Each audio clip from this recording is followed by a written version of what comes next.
চারিদিকে এত ইলিশের উৎসব চলছে, বর্ষা মানেই ইলিশ। আর এর আগের ভিডিওগুলোতে আমি তোমাদের সাথে শেয়ার করেছি ইলিশের আরও দুটো রেসিপি। একটা হলো ইলিশ ভাপার রেসিপি আর একটা হলো সর্ষে ইলিশের রেসিপি। আশা করি তোমরা দেখেছো। আজ তাই বাজারে গিয়ে আবারও ইলিশ মাছ নিয়ে চলে এসেছি। ইলিশের টাইমে ইলিশ খাবো না, সেটা কি হতে পারে? তাই বাজারে গিয়ে ইলিশ মাছ নিয়ে চলে এলাম। সারাদিন ডিউটির প্রেশারে আর বাজারেই যাওয়া হয় না, তাই সন্ধেবেলা ইভিনিং ওয়াক করতে গিয়ে ইলিশের দোকানে পৌঁছে গেলাম। আর ওখানে পছন্দ করে নিয়ে নিলাম একটা ইলিশ মাছ। এখন যা ইলিশের দাম, নানান দামের ইলিশ পাওয়া যাচ্ছে।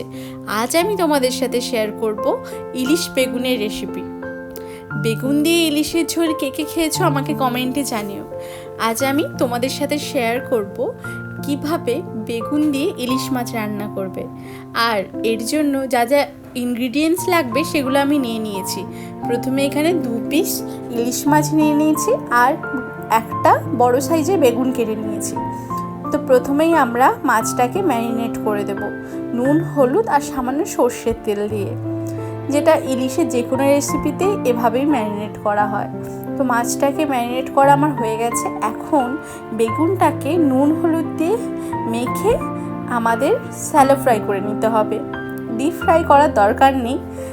একটা জিনিস খেয়াল রাখতে হবে, বেগুনটা ভেজে নিলে কিন্তু প্রায় গলে যায়, সেই জন্য খুব বেশিক্ষণ ভাজা যাবে না, আর আঁচটাকে ফুল করে তারপরে ভাজতে হবে। তো চলো এখন বেগুনগুলোকে ভেজে নিই। এখানে আমি একটাই বেগুন নিয়েছি। তোমরা যেমন চাও, যদি তরকারির কোয়ান্টিটিটা বাড়াতে চাও তাহলে একটু বেশি করে নিও। আর আমি এখানে একটা এক্সট্রা জিনিস অ্যাড করেছি, যেটা হলো আলু।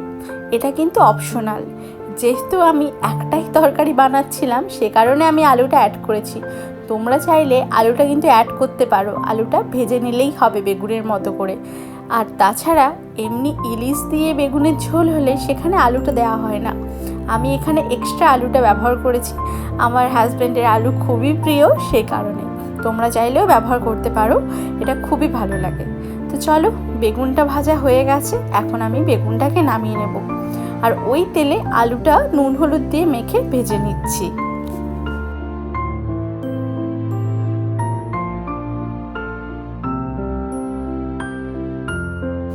আলু ভাজা আমার প্রায় কমপ্লিট হয়ে গেছে।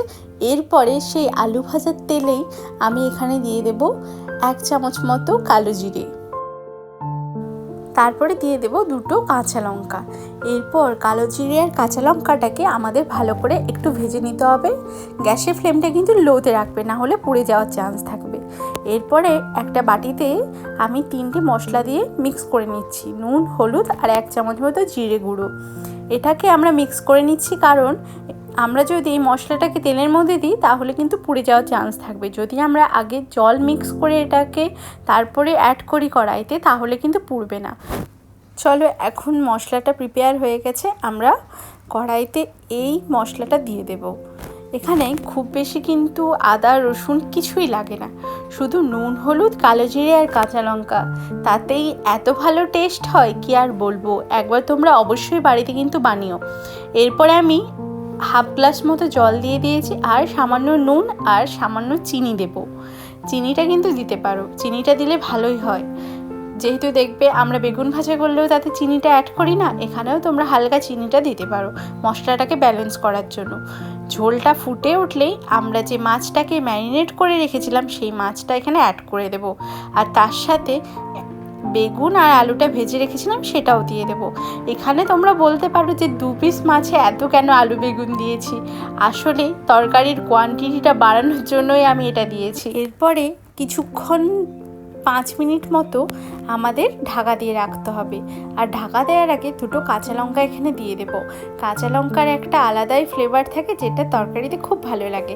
5 মিনিট পর ঢাকনা খুললেই একবার চেক করে নিতে হবে আলু আর বেগুনটা গলেছে কিনা। যেহেতু ভেজে দিয়েছি তাই বেশিক্ষণ টাইম লাগবে না।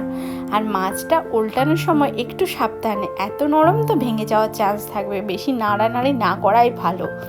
তো দেখো, আমাদের এখানে বেগুন ইলিশ রেডি হয়ে গেছে। আর গরম ভাতের সাথে বেগুন ইলিশ হলে আর কোনো তরকারি প্রয়োজন নেই।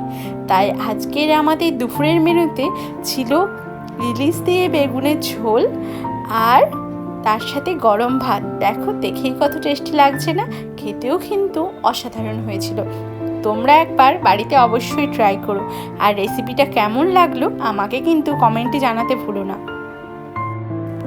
আমার চ্যানেলে নতুন হলে চ্যানেলটাকে সাবস্ক্রাইব করার অনুরোধ রইল।